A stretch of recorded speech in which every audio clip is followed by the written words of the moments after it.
What's up, everybody? Once again, it is I, James, coming to you from the Nerdy Musings podcast studio.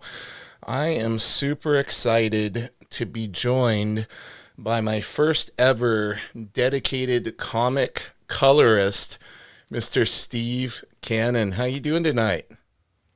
Hey, Very, very well. oos. I'm we excited. we found out you're a jiu-jitsu guy. We gotta bow and say oos. Yeah, I'm doing good, man. I can't complain. Everything's going well right now. Yeah, I'm excited. I love to hear it. Yeah, once I started up, I mainly had the podcast social media. I was on Instagram, but I actually, when I got on X, aka the artist formerly known as Twitter, and I started getting on there. Found this whole new world of creators on there that I was discovering, and it seemed like the level of interaction and everything was popping off over there way more than on Instagram. I feel like Instagram, that connectivity with the artists and the creative community kind of died down a little bit or something. Yeah, I was the same. I used to only be on Instagram and that was fine, whatever. But when I went on Twitter, it was that's where all the creators were actually like Yeah. doing social media and like saying what they think and posting, whatever. And it was just so much easier to kind of, be like, "Hey, I colored this thing of yours," and they will comment on it or share Yeah, it or they something. actually interact on there. It's Yeah, it was really great. cool.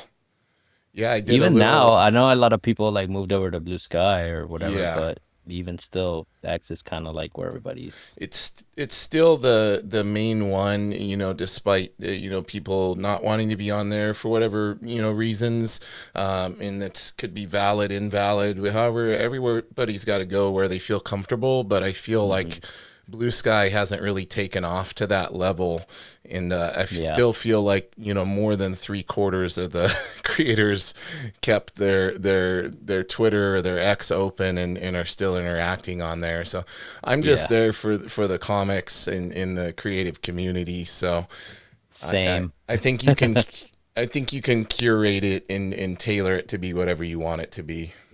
Absolutely, yeah.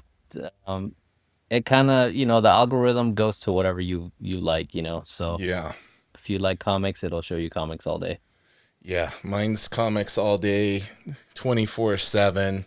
And that's how I discovered your work. So I noticed you were very active on there and you were posting a lot of awesome stuff you've done over some of my favorite artists. Like you've done work on Brett Booth and Neto Diaz and was it is it Ivan Coelho? Is Yeah. another like all these up and coming talents. You've been putting some colors on them. That has to be really Yeah. cool. Well, some of them, like Brett Booth, I just did my first like actual professional work with him recently for McFarlane, and so that was like a huge, like I was like, oh, I can't believe I'm coloring this right now. Surreal. But I've been coloring his stuff for fun for a while, and I get commissioned sometimes to color his like Patreon stuff. Somebody will Yeah. have somebody ink it, and they'll send me an X-Men piece to like color for their private, collections or whatever. Right. Right. So that's been like it's like, oh, you want me to color a Burt Booth? Of course. Yeah. Yeah. Twist And my then some of arm. the Right. guys I just yeah, right. It's some of the guys I just color like for fun or Yeah. like if I'm doing a portfolio or something, I'll Stretch your creative skills a little bit and see how your hmm. work. How you mesh with other style artists. Right. Yeah, and like I feel like when if you want to show Marvel or DC, you want them to take notice, you kind of have to work on their stuff so they can see what you look like over their characters. Yeah. Yeah, there was something specific that popped into my head earlier that I wanted to ask you about working with different artists or coloring different artists' work. Do you find, because I know some artists, like, say, for example, somebody like Ryan Otley, like when he was on Invincible, he left his line work very open with Hmm. very minimal rendering, which just allowed the colorist to go to town, right? Like Yeah. you were seeing like some of the colorists he was paired with. It was just phenomenal what they were doing on his work because of the open nature of it. Is it challenging to is it more challenging to work on somebody that's heavily rendered versus open line art, or is it do both present their own set of challenges to you?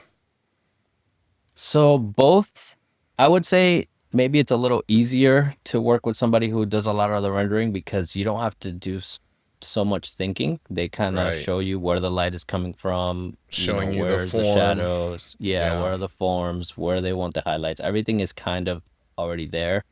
The issue that comes with that is that if you're not careful, you can put so much more extra detail that it's too much everywhere, and Right. then the reader doesn't know where to look. They don't know what's the focus.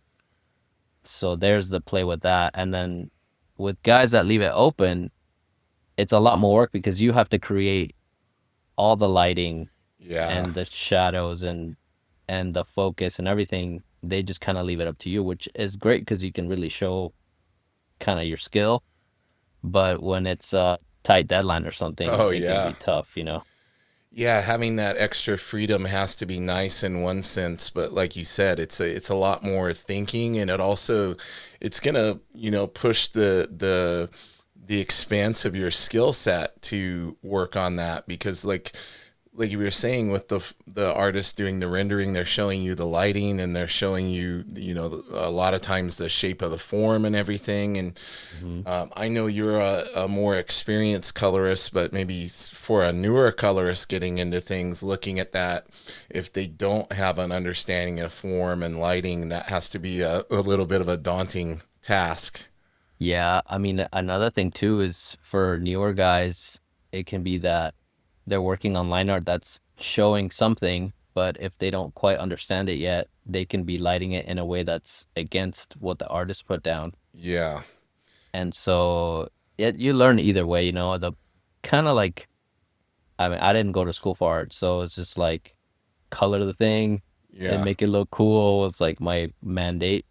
And yeah. then I started learning along the way and figuring it out. And I got a lot of critiques and stuff, so a lot of people have helped me along the way, being like, "Hey, this looks weird," or like Yeah. whatever. My wife also, she's not an artist by like trade or anything, but she has that like eye where she knows if something looks off or like My something could look a wife, little bit cooler. yeah, my wife So I'm does the always like, same. "Hey, babe, what do you think about this?" Like, Yeah. yeah, My actually, it could be like, okay, my thanks. wife was a graphic designer for many years. So she Mm, has that kind of eye. So when hmm. she looks at it, it's like it's cool, but something's off about it. And then it's like, Oh okay, well, yeah, let's I know figure that out one. what's off. It's great I though know if you that one. can, especially when you have somebody you trust giving you that kind of feedback. Hmm. It's definitely helpful. Speaking of, we talked about things that are daunting for amateur artists, and you spoke about, not really having like formal art training. What made you gravitate towards coloring? How take me back to when you first started. Well, let's rewind all the way back to how you got into comics. What's kind of Okay, your, because that's got to be where it started, right? let's take you back to the days Here we go. of 1992. No, I was like 2 years old back then. But no, so I got into comics. I've always been into art. I've always been into cartoons. I used to watch, X-Men and Batman and all that stuff when I was a kid.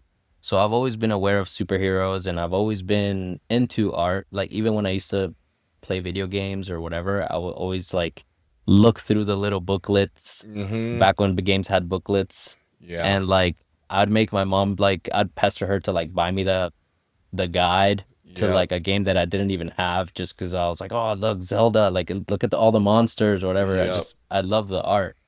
So I've always been into it in that way, but it wasn't until I was a teenager that I got into comics because one of my older cousins, he was moving away, just he was older and he was like moving out of the house and just leaving all his stuff behind.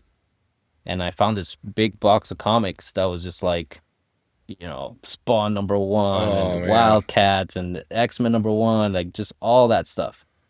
And I just was like, what is Yeah. this stuff? Like, because, I was aware of Wolverine and all those characters, but I'd never seen Jim Lee's Wolverine Right. or like Spawn. Like, the first time I saw Spawn, I was like, who is this? I've never seen this character.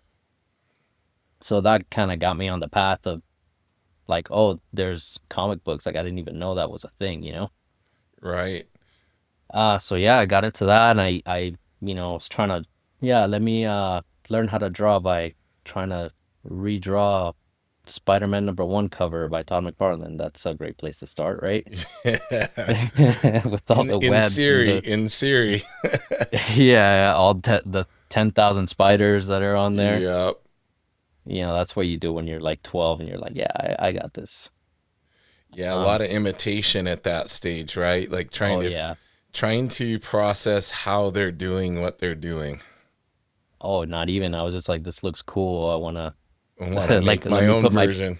my paper on top and try to like trace it. And it's funny because I didn't know that comics had a value or anything. So if you look at my copy that I got, I still have those books that I got from my cousin, and they're all like beat up, and like one of them's got like soda stains because I had it in my backpack from school, Sacrilege for a collector. like my sandwich like spilled on it or something, like you know. But I didn't know. I just thought they were cool, and I wanted to have them with me like all the time. And that kind of got me into that. But as a teenager, when I got into high school and all that, I got into playing guitar, and that was it for like the next like 10 years. I didn't look at a comic book or anything like that. Then later in life, when I was in like my 20s already, I was living in LA and I was working as a guitar builder. And like, I don't know if people have been to LA or whatever, but when you go on the metro at that time, there was no phone service or anything. So I would have these like hour-long rides on the bus and the train, and I'll just be super bored. Right. And one day I went to Barnes and Noble, and I was like, man, I'm so bored on these train rides. Let me see what's up with comics. And I got the new 52 Batman, and the moment I read volume one of Greg Capullo and Scott Snyder's Batman, I was like, Yeah, mind I'm blowing. back in the pool. And I just started buying everything, and I just was back into comics and being a fan, not even trying to do art, just like being a fan and wanting to like see what was up and getting back into Jim Lee because he was doing Justice League and all that stuff. So yeah, Greg Capullo and Jim Lee pulled me back in. They pulled you back into the fold, and then when did the inspiration to start creating? Because you were creating with music, and you were doing the guitar building and all of that. But when did you feel that pull to start delving back into toying around with comic artwork? So around like 2017, I was really going hard with the guitar building. Like that was my full-time job. It was a great job, benefits. I was painting guitars, so it was kind of already a creative job. But I needed like a hobby. So I started wanting to draw, and I started drawing again and doing the same thing, trying to copy like Capullo covers and just looking at tutorials online for fun. And I was just drawing, and I came up on this colorist. His name's Kurt Michael Russell. He has a channel on YouTube where he does Yeah, coloring tutorials. great channel. Yeah, it was like I didn't even know the coloring was a job that people did. I didn't think about it that way. I knew pencilers and inkers and stuff like that, but I didn't know colorist was a separate job. Yeah. And I don't know. I was like, this looks fun. I just always remembered as a kid, I would draw something and it would come out like super nice, and then I would try to color it and completely like That's just like me. That's me with inking. That's what I I feel would like. even ink it like pretty good. Like I like, oh, I'm so happy with this. Let's color it, and I I'll do get some colored I'm pencils and happy with like. my pencils, and then I ink it, and I'm like, oh man, I ruined it. So I was like, hey, let me try this digital. I didn't, I was like, oh, so that's how they get it to look so nice. So they do it on digital. and I started trying it, and turns out I'm better at coloring than I am at drawing. There you go. So I just, before I knew it, I was getting offered like little gigs here and there, and I don't know, the side gig turned into the full-time gig. That's awesome. Now, did you have a basic underlying understanding of like color theory and lighting and that type of stuff? Had you gleaned any of that from, because you said Um, you were getting to be creative and maybe do some painting on guitars and stuff. Had you studied color at all, or was it mainly just kind of learning through doing? um, I learned from doing a lot, and I learned from K. Michael Russell quite a bit because he has courses and stuff like that. So Yeah, once I was like, hey, I really like this, I want to get good at it.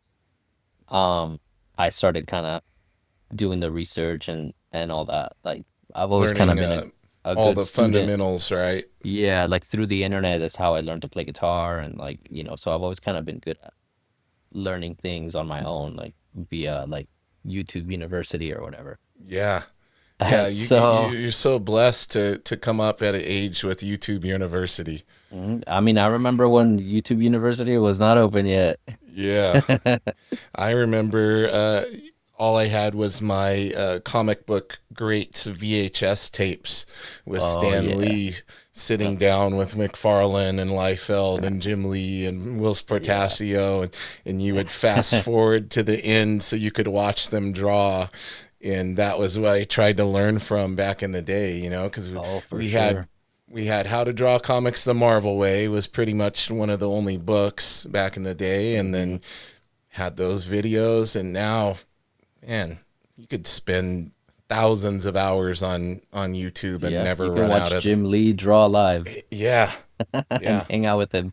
yeah, and be blown away with the fact that he draws something that we think is beautiful, and he like erases the whole thing and redraws it three different times. Yeah, I love when he shows the piles and the garbage of like the sketches that he just like, this one's trash. And you're like, Yeah. oh. Yeah, please stuff those in an envelope, and Can I I'll take pay. out your trash? Yeah, I'll pay the shipping. Yeah, it's funny. But yeah, I kind of started just messing with it, and eventually, I don't know. I guess I've I don't think I ever had like a formal kind of art education kind of thing, but I've always been very, like I said about my wife, like I have an eye for like what I think looks cool, Yeah, and maybe like kind of like a natural sense of color theory or something. A lot of yeah, people in my family are either musicians or artists, so I think I have a little bit of like the DNA yeah. There's probably in a there. little innate artistic talent buried somewhere Yeah, in there, right? It's and just a matter even of finding the place that it needs to come out.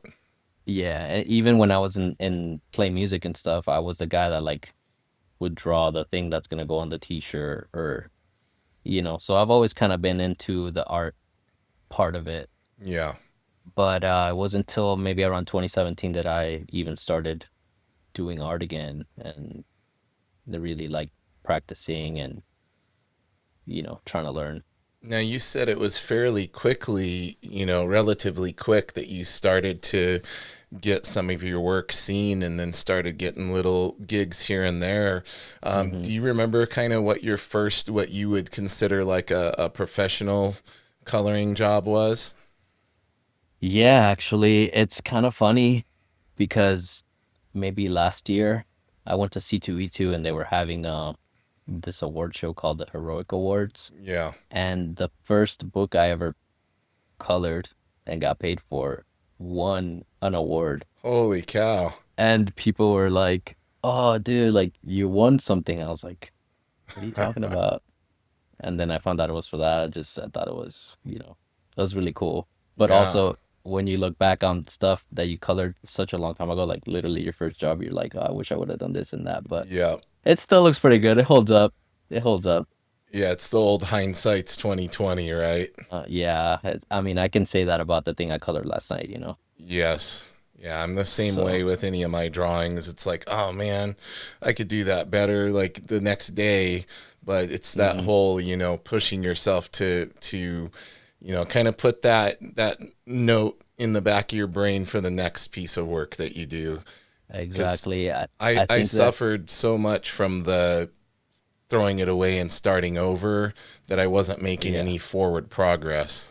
right. And when you're doing stuff that is like professional work, maybe I don't want to say professional because I think any work can be professional level, even if you're not getting paid for it. But when you're, Yeah. when you're working on a book or like you're getting paid or you have a deadline, you have to just, the thing has to get produced. So as much as you may have issues with something, or maybe something was hard or didn't come out quite how you thought, at some point you have to learn to like say this page is done Yeah. and I have 10 more to go. So let's keep it rolling. Now, when it comes to coloring, I think, because in my opinion, you know, coloring on comics, we have our penciling, our inking, but coloring, that's like the final stage that really brings the artwork to life. Hmm. So, and I'm somebody that loves looking at pencil art and black and white art, but a good colorist really brings life, breathes life into the page or into the piece of work. So let's take people through a little bit of that process, because I don't want to assume everybody listening or watching is a process junkie like myself. Hmm. So I'm going to pretend like I don't know the process. And why don't you tell everybody kind of, if you were going to take a piece of art, say I sent you one of my little cover, mock-ups I did or whatever, and Hmm. you're going to color it. What's the first thing in the first step and the stages that you go through to Hmm. color a piece? So I think the process of making any art is pretty subjective to everybody. Everybody has their own routines and maybe even you can call them like rituals, because if you're doing it every day, it's like you kind of do the same thing all the time. But for coloring in general, you would get the line art, prepare it. So if it has blue line, you would remove the blue line and make sure the inks and everything are like good to go for reproduction. Then you would do a process called flatting, which is kind of a technical part of coloring. It doesn't Probably the necessarily most have.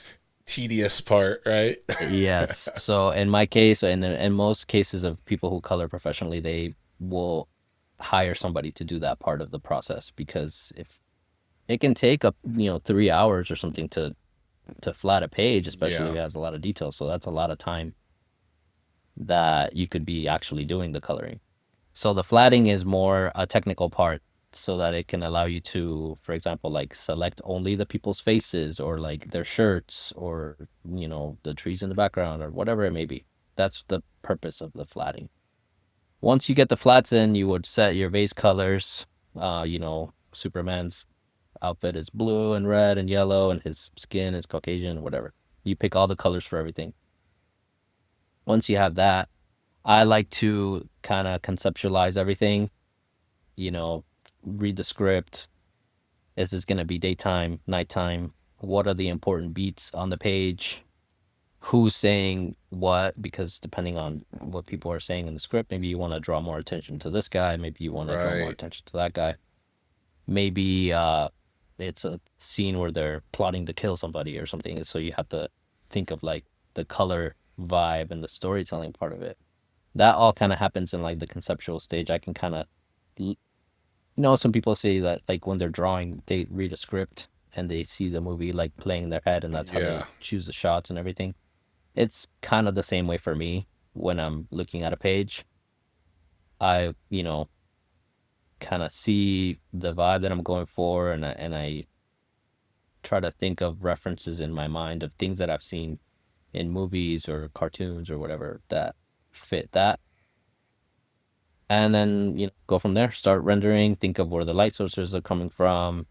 It gets, very technical after Oh that with yeah. with all that stuff. But I think once you do it and you do it all the time, it doesn't seem that technical. You just kind of like go. Yeah, you're not really thinking about it at that point. It's kind of built into your muscle memory, I'm sure. Once you get Yeah. in that flow state, You're just whipping on through there. Yeah, yeah. And once you've colored faces a bunch of times, you kind of know, where the light goes for in most, most artists will draw pretty similar lighting scenarios. Sometimes you'll get, some weird ones if it's like uh specific like uplighting or something like Yeah. that. But in general, you can kind of get away with like the usual suspects of where the light falls on a face or something like that. So Do you does all your kind of study now of the technical aspects of coloring, like are you looking at anything that you pull from, or are you just strictly learning as you go still to this day as you're working on different artist pieces? a bit of both. Yeah.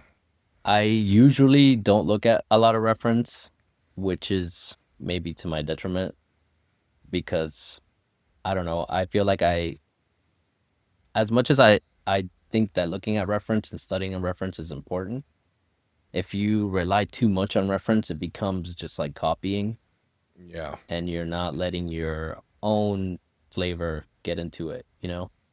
If you're referencing every single shot of everything and at that point you're just copying, in my opinion. Obviously, some For people can do sure. amazing, like Alex Ross references everything, but his stuff is incredible. And it Yeah. looks so realistic because he's painting it like from Exactly. life, you know? Yeah. So that has its merits, but to me, it's like comics are also like it's good to make it look realistic, but it's comics, you know? Sometimes you just make it up. How much do you, how much have you developed your own kind of custom palette as far as the colors you like to use? Because you know how when you look at film, like people can tell, oh, so and so directed this because Uh, he always, the way he has his stuff color graded, it always looks this, like Zack Snyder, for example, always yeah, yeah, yeah. it's got that look. Oh, it's a Zack Snyder movie. J.J. Hmm. Abrams has certain things he does with the crazy lens flares and things. And Yeah. do you kind of have you developed? Do you feel something like that of your own when it comes to coloring? Do you use or lean towards a certain color palette depending on the type of project you're doing? I don't know. I think maybe that's something that I will be able to tell in the future. I Yeah. think at this point I'm still kind of like in the deep end trying to trying to stay afloat sometimes, Yeah, it'd be and interesting just to see like do you feel like you have a style? You know, is this a, do you have a specific style of coloring to where somebody could put a lineup of a few pieces and be like, oh, he colored this one, you know? I think maybe I do. That would be something to ask Yeah. when I guess because I'm still, I would say I'm still kind of an up and coming guy. So I feel like maybe that would be something that people might say about my art looking at it in the future. I guess me myself, I just like I said, I'm just trying to do my best. So I don't do things on purpose a lot of the time as far as like, oh, this is my style, so I do it like this. Yeah. I just, I look at the piece and I'm like, okay, I think this will look cool and I do my thing and and you know. Yeah. Well, something you said that was really interesting to me was about like reading the script and figuring out the beats and the mood of the scene and what stuff needs emphasis and all of that. I didn't really, I guess subconsciously I probably knew that a colorist would need to do that, but Hmm. the importance of that has to be, great. Like, is it day or night? Like, is it Oh yeah. because color can convey also a sense of tension or unease depending on what colors you use. So the fact that Yeah. you brought that up makes me lean towards the fact that you probably do kind of have a certain palette that you use if you know the scene needs to be more moody or Yeah. gritty or so I think there's maybe a standard when you look at comics. Certain things are depicted in certain ways. Just kind of like if you draw, like Kirby Crackle means a certain thing, yeah. or like the Spidey sense. Like there's short, what do they call like shorthands Shorthand, yeah. for certain things in drawing that I think is the same for coloring. There's Now, are certain things there, that are standard, like yeah, for, fear or anger or, whatever. are there particular colorists whose work you just look at and are blown away by? Yeah. Probably more a, than a one, right? lot. Yeah, I mean, off the top of my head, I'd have to say Alejandro Sanchez, Yeah. Tomeo Morey, amazing. Ivan Nunez, FCO. FCO My, did a lot of stuff on Otley and Invincible. yeah, That was some of my and favorite Capullo. Invincibles. Yeah, and Capullo too. Robert Nugent, he does Spawn right now. He's a friend of mine, and his work is like next level. So I Yeah. look at a lot of those guys, and a lot of the guys that work at McFarlane, I'm just like, oh my God, like, Pretty crazy, right? yeah, they're all so great. I have to like step up my game every time I get a piece. I'm like, must be over 9,000. Yeah. 100%. Yeah, it's crazy that Todd is just, well, I mean, he has the eye for art, so he's going to be hiring people that can uphold whatever standard he has set in his mind. I have a feeling he holds a pretty high standard, so he's going after Hmm. people that are producing really quality work. I just had Thomas Nalick on. He's actually going to be the episode that's coming out the Monday after we're recording this, so Oh, cool. it'll already be out. By the time people listen to this, they'll already have seen that one. But Hmm. Thomas is like, yeah, he's like, he found me from my Instagram and had somebody reach out to me because he liked my art. And then when I met with him, he was like, so what do you want to draw? Like, what do you like to draw? And then he basically came up with a project for him to work on that was suited to him as an artist, which I thought was very cool. That's He's like, awesome. yeah, Thomas is like, yeah, that's unheard of. Publishers never do that. Yeah, I do have to say that the people at McFarlane are like some of the most chill as far as like editorial goes that I've Yeah. ever worked up with. Well, I think they understand artists. Hmm. And I think that's Yeah. important because, you know, publishers off, like I was listening to a video earlier today where the guy was talking about like, certain things you hear like, oh, every artist needs to be able to draw a page a day. And he's like, well, actually, that's probably a publisher saying that. Like, if you're talking to an Yeah. artist, it's like, well, sometimes it's going to take 2 or 3 days. Like Yeah. you don't always have to draw a page a day. Sometimes it's going to take you longer, but that's what the publisher wants. Yeah. I mean, look at Brett Booth. How does he draw a page a day? It's insane. Yeah, His work crazy. is so detailed. And it's crazy because you think like some guys that are that detailed, maybe they don't put all that detail in the pencils, but Brett, He does. he does. And he's been And doing it's that since incredible. day one Hmm. and maintained and evolved beyond where he was. Uh, Yeah. it's just, it's really amazing to look at his work that he's producing now. It's like the 90s Brett Booth on steroids. Oh yeah.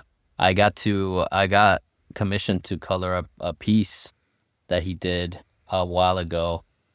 That was a recreation of an old Phoenix cover where it's like all the X-Men on one Yeah. side of the double page and then the Phoenix like with the big flaming bird and everything, Dark Phoenix on the other side. And it was Brett inked by Adelso, so like, Oh, the team. Adelso, yeah. And so, man, I got those inks from Adelso and in my email, and I was just like zoomed in to like 1,000%. Like, look at all the lines, look at all the perfect like hatching. Yeah, Yeah, it's actually something one of else to my see it high res. I don't know who created it, but there is a brush, an inking pen for Clip Studio called the Booth, and it really it's funny. I don't know how they did it, but it does kind of mimic the style of like his line work when you ink with it. It's very versatile. Like it Hmm. made my stuff look way better. I know there's no magic tool, but I'm like, I actually enjoyed inking with that one, Yeah, and and that's the difference right there. When you yeah, put a line down and it looks like how you see it in your head, it makes a big exactly. difference. Yeah, I guess finding the right tool maybe is part of the trick with that, right? Yeah, I think that stuff makes a huge difference. Like that's why I color on an iPad. I have a Cintiq and I color on an iPad. Yeah, And it's because I like the pencil. I mean, I learned on the iPad. That when I started coloring, the iPad Pro just came out. right. So that's just kind of what like I was like, yeah, you know what? Like I'll spend, $1,000 to get Yeah, myself a new iPad that I want anyway, and bonus I can color on it. exactly. And I started learning with it, and then I just got used to how, it's like, with a Cintiq or a tablet, there's like that parallax where like you're Always. not you're not coloring with the pencil, you're coloring with the cursor. It's just There's that you're always that controlling it with offset. a mouse shaped like a pencil. Yep, there's And I always never that got slight that with the iPad. disconnect. Yeah, hmm I never had that with the iPad. So when I got the Cintiq, I was like, whoa, I don't look at the pencil. I have to look at the cursor. yep. So it was like really weird and I never quite got used to it. And I was like, you know what? I'm just gonna go with the iPad. I'm comfortable with it. I got my tricks and I use Procreate, so it's not the easiest like Yeah, it's a little for a different colorist. when it comes to coloring. It's a little different to Yeah. achieve the same things that the way you would do it in Photoshop versus how you do it in Procreate. Like all the Mhm. things you can do all the things, but it's different. And it always Yeah. blows me away too with Procreate. Like I'll see these videos like 50 things you didn't know you could do in Procreate and all Uh-huh. these hidden things. And I just saw one. Swipes and three finger I push and thought whatever. I thought I knew them all, and then the other day another new video came out with like 30 other things I didn't know it could do that weren't in the 50 things video. I'm like, holy cow, this Yeah, man, program I is got I got my little like side keyboard. It's like a number pad kind of thing. And yeah, like I got all my things programmed on there to all your switch my shortcuts. switch my little tools or whatever and bring up the hue saturation and whatever I need. And then the Nice. swipes are I'm in there like Feel like we are becoming one with the machines when we get in this flow state with these oh yeah, devices. for sure. I mean, it gets to the point where I'll be trying to draw on paper and be like tapping it to I undo or know. like trying to zoom it. Like I'm just like, what Yeah. am I doing right now?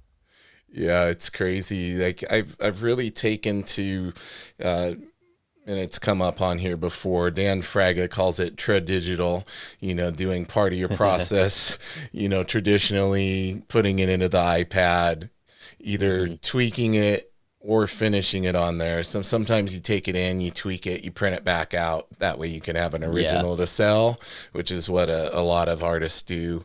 Or, go in there. I've actually been practicing my inking a lot on the iPad and having better success because I think I don't have that limitation in my brain of it being so permanent when I do it on the Yeah. iPad. So it's kind of hmm freeing me up and my stuff's getting looser and the lines are looking better. And then when I do ink traditionally now, it's coming through in the traditional inking. So it's Yeah. like it helped me unlock that part of my brain that was holding me back. Yeah. You don't have the fear of messing it up. Yeah. So it's definitely, It's weird to do that because um I kind of had to develop that when I was painting guitars because when you're painting guitars, there's no do-over. oh, yeah. Like do-over means like you gotta sand the thing back down and start over. Right. So it's like a commit, like this thing is gonna be this finish, like we're doing it. Yeah. Yeah, you have to jump right in and it's that all gas, no brakes type of Yeah, and thing, right? just hope it comes out good. Well, I mean, in the beginning, hope it comes out good, but later you're Yeah. just like, I have six bursts to paint today, so let's go. Yeah. Now, when it comes to your coloring, how long does it take you to color a piece? I'm sure every piece is different, but if you're like working on a cover as opposed to like a sequential page, like is a cover easier in some regards compared to a page with a bunch of panels and a lot more people on it and background elements and stuff like that, or does it just depend on the level of detail that the artist has put in? It's funny because sometimes you would think a cover is like, oh, this drawing looks pretty easy. This should be quick. And then you get into it and it is not quick. Because sometimes what you think looks quick when you just see the line art, when you have to color it, you're like, what am I gonna do on the background? Or like, Yeah. you know, it just gets complicated because you want it to look a certain way. And maybe you've never done that before, so you have to figure it out. And it took you like 3 hours to figure out how to paint the clouds or whatever. Yeah. So you never know, but I usually do pages in about like 2 to 3 hours because even though there's a lot of faces and stuff, that usually is what takes the longest.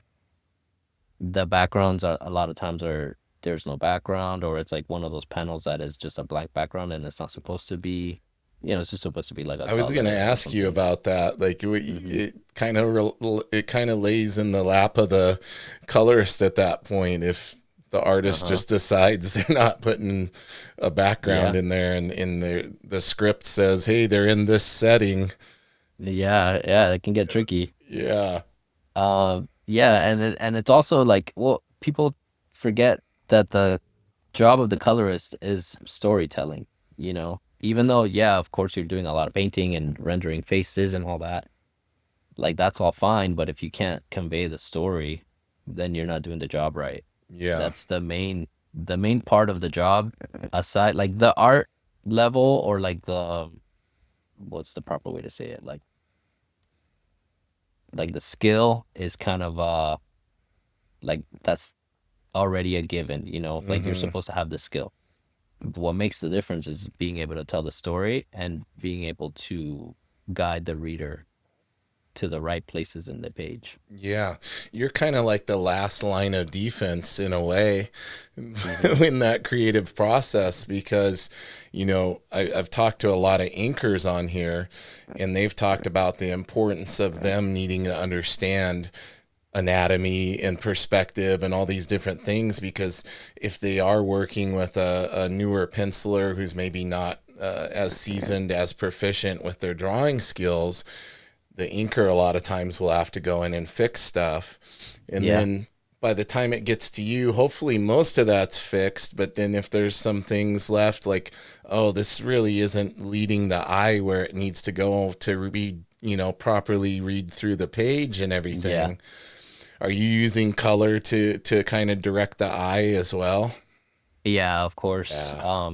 Using the contrast in the right places will draw the eye to where you want it to be. So a person that does this really well is Marte Gracia. He's I mean, I'm sure everybody knows Marte Gracia, but right now he's doing Amazing Spider-Man with Pepe Larraz. Yeah, it's crazy. The colors And on that are insane. oh, the colors on everything he does are Yeah. insane. But if you notice, next time, I don't know if you've noticed, but next time you look at just any page he does, he will have figures in the front that are just completely one color or Yep. like just purple and like different shades of purple to differentiate the parts. No rendering, nothing.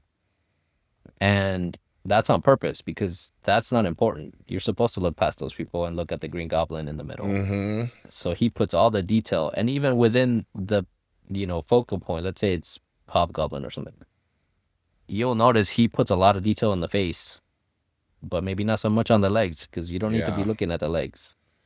Exactly. So Sometimes it's what you leave out, right? yeah, so contrast is everything, whether it's cool and warm or lots of detail against no detail or very bright, very dark.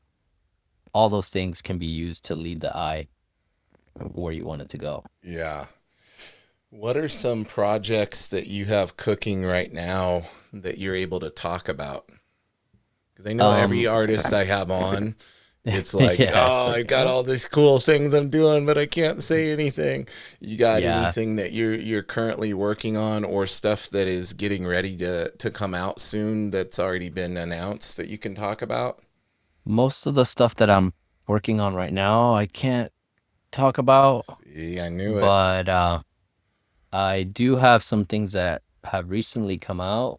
Most of the stuff that I have coming out on a regular basis is like my McFarlane stuff.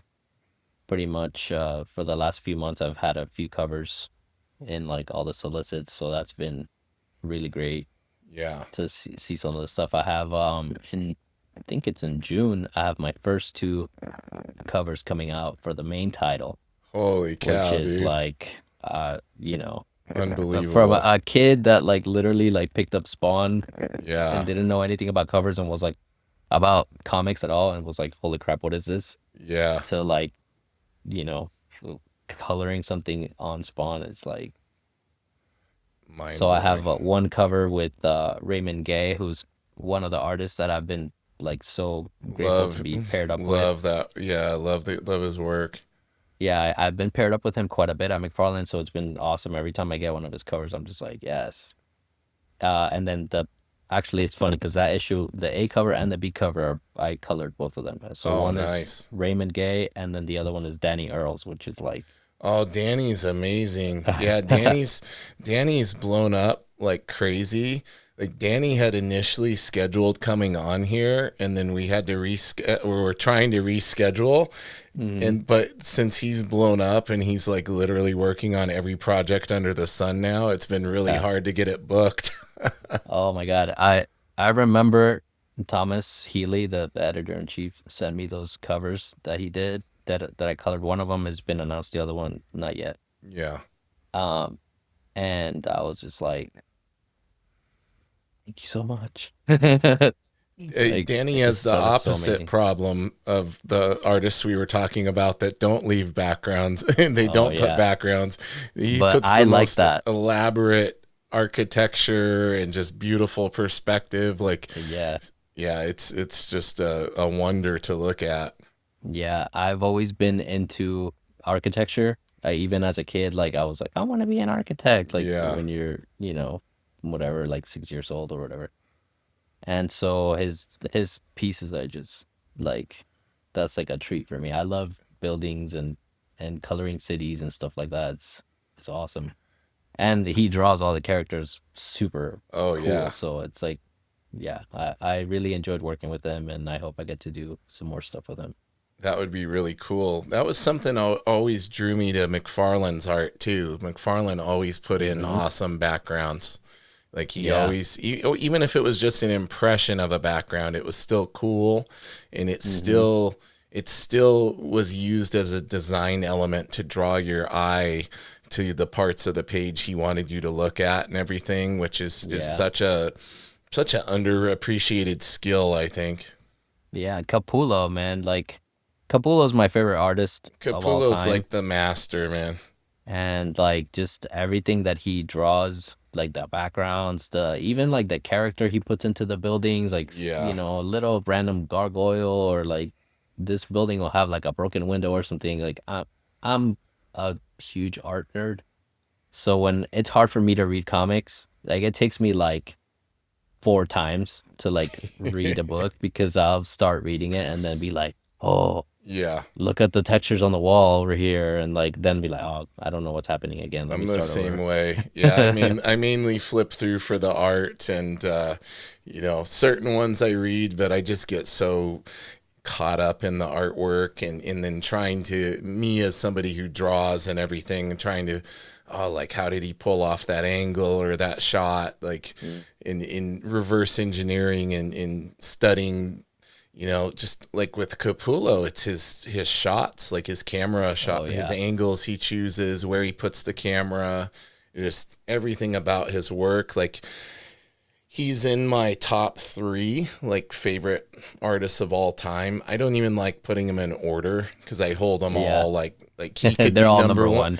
Yeah, one day he's number one. Another day Ryan Otley's up there for me. Another uh, day it's somebody else. So yeah. yeah, Greg is just his work is insane. Yeah, I'm a huge fan of line art. Even though I'm a colorist, like I collect artist editions. Yeah, Something comes out where it's like the black and white, I'm like, yeah, I it's a gotta get real it. problem. I hope you have a lot of storage because my this whole shelf over here, you won't be able to see it, but that has. I'm gonna count real quick.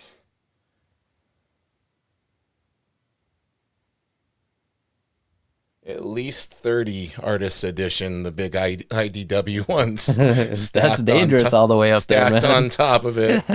And then You need to put there's some straps up there, dude. it's a heavy duty one. It's bolted. And then the there's one, two, Three, four, five more on Yeah, on the ground.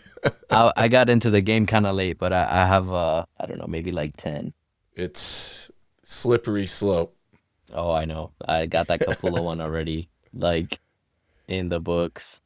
Which Capullo one? They're releasing the Spawn Vault number Oh, 3, and it's oh, all are Greg they? Capullo. I Yeah, didn't see the announcement. I have the yeah, first yeah, two. yeah. They have the solicit out for I think it comes out Oh, next month or this what? month. There goes Mm. my bank account. Oh yeah, I'm late to the game, bro. Like now I want to buy the first two, but they're ridiculously expensive. Yeah, they got marked up like crazy. I was Hmm. lucky to get in on the ground floor on those. I know. I'm hoping that like this Capullo one sells really well, and maybe they'll be like, Yeah. let's do a reprint. Yeah, the first two, I mean, those are so special because Todd, he's not going to sell any of his original Spawn stuff, from the issues that he did. So it's like getting to see that stuff is probably the only time you're going to get to see it that close to you. Oh yeah, like the Jim Lee X-Men one is One of my insane. favorites. Yeah. That thing, like I look at it all the time, and I'm just like, oh my God, like this is the coolest art ever. Like Yeah. I want to buy two so I can rip one apart and put it up on my wall. There's another really cool one, and you might already have it. I'm going to grab it and show it to you. This one, this one's hard to get, Oh and yeah, the compendium, the it's original also marked compendiums. up, right? Because it's the first Hmm. edition and it's not in print, but that's all, Yeah, and I it's got remember those. Capullo and McFarlane stuff. It's just like mind blowing again.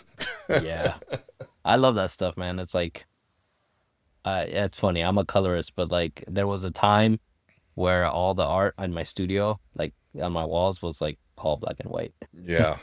Just like I don't know if you know, like Jonathan Glapion, Oh, yeah. he used to sell these like artist edition prints of his inks over like Capullo and stuff. Yep. And I would just like anytime he would put some out, I'd be like, I want them all. You got to collect them all. It's like Pokemon. Yeah, I mean, I hope that one day they do an artist edition of the New 52, like or whatever, just Greg Capullo's DC stuff, Yeah. because I would love to see like Dark Knight's Metal and like Yeah. all that stuff. I have like the quarter owls, the pencil only one they did, and Oh, the all that stuff. unwrapped. Yeah, the unwrapped ones. I have like all the unwrapped ones, I think, and it's just, yeah, never ending study for me. Hmm. Hmm. That's the thing. I wanted to be a penciler, but it's so hard, man. Like It drawing the is. cool Batman is the easy part.